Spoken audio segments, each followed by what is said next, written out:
राजा उत्तानपाद ब्रह्मा जी के मानस पुत्र स्वयंभू मनु के पुत्र थे। उनकी सनीति एवं सुरुचि नामक 2 पत्नियां थीं। उन्हें सुनीति से ध्रुव एवं सुरुचि से उत्तम नामक पुत्र प्राप्त हुए। वे दोनों राजकुमारों से समान प्रेम करते थे। यद्यपि सुनीति ध्रुव के साथ साथ उत्तम को भी अपना पुत्र मानती थी, तथापि रानी सुरुचि ध्रुव और सुनीति से ईर्ष्या और घृणा करती थी। वह सदा उन्हें नीचा दिखाने के एक बार उत्तानपाद उत्तम को गोद में लिए प्यार कर रहे थे। तभी ध्रुव भी वहां आ गया। उत्तम को पिता की गोद में बैठा देखकर वह भी उनकी गोद में जा बैठा। यह बात सुरुचि को नहीं झंझी। उसने ध्रुव को पिता की गोद से नीचे खींचकर कटु वचन सुनाए। ध्रुव रोते हुए माता सुनीति के पास गया और सब कुछ बता दिया। वह उसे समझाते हुए बोली, वत्स, भले ही कोई तुम्हारा अपमान करे, किंतु तुम अपने मन में दूसरों के लिए अमंगल की इच्छा कभी मत करना। जो मनुष्य दूसरों को दुख देता है, उसे स्वयं ही उसका फल भोगना पड़ता है।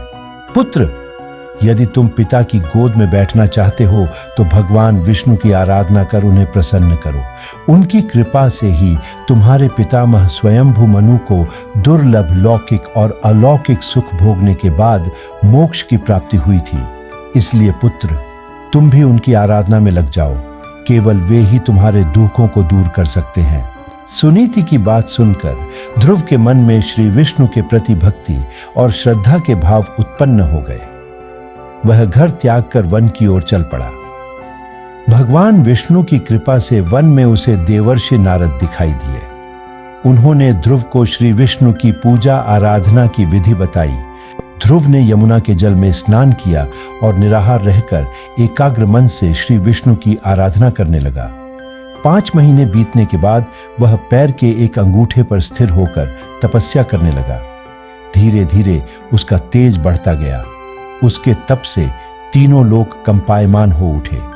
जब उसके अंगूठे के भार से पृथ्वी दबने लगी, तब भगवान विष्णु भक्त ध्रुव के समक्ष प्रकट हुए और उसकी इच्छा पूछी। ध्रुव भाव विभोर होकर बोला, भगवान, जब मेरी माता सुरुचि ने अपमानजनक शब्द कहकर मुझे पिता की गोद से उतार दिया था, तब माता सुनीति के कहने पर मैंने मन ही मन यह निश्चय किया था कि जो परब्रह्म भगवान श्री विष्णु इस संपूर्ण जगत के पिता हैं, जिनके लिए सभी जीव एक समान हैं, अब मैं केवल उनकी गोद में बैठूंगा। इसलिए यदि आप प्रसन्न होकर मुझे वर देना चाहते हैं तो मुझे अपनी गोद में स्थान प्रदान करें, जिससे कि मुझे उस स्थान से कोई भी उतार न सके। मेरी केवल इतनी सी अभिलाषा है। श्री विष्णु बोले, वत्स, तुमने केवल मेरा स्नेह प्राप्त करने के लिए इतना कठोर तप किया है, इसलिए तुम्हारी निःस्वार्थ भक्ति से प्रसन्न होकर मैं तुम्हें ऐसा स्थान प्रदान करूंगा जिसे आज तक कोई प्राप्त नहीं कर सका। यह ब्रह्मांड मेरा अंश और आकाश मेरी गोद है। मैं तुम्हें अपनी गोद में स्थान प्रदान करता हूँ। आज से तुम ध्रुव नामक तारे के रूप में स्थापित होकर ब्रह्मांड को प्रकाशमान करोगे। इसके आगे श्री विष्णु ने कहा, तुम्हारा पद सप्तर्षियों से भी बड़ा होगा और वे सदा तुम्हारी परिक्रमा करेंगे। जब तक यह ब्रह्मांड रहेगा, कोई भी तुम्हें इस स्थान से नहीं हटा सकेगा। वत्स, अब तुम घर लौट जाओ। कुछ समय के बाद तुम्हारे पिता तुम्हें राज्य सौंपकर वन में चले जाएंगे। पृथ्वी पर 36,000 वर्षों तक धर्मपूर्वक राज्य भोगकर अंत में तुम मेरे पास आओगे। इतना कहकर भगवान विष्णु अंतर्धान हो गए। इस प्रकार अपनी भक्ति से भगवान विष्णु को प्रसन्न कर बालक ध्रुव संसार में अमर हो गया।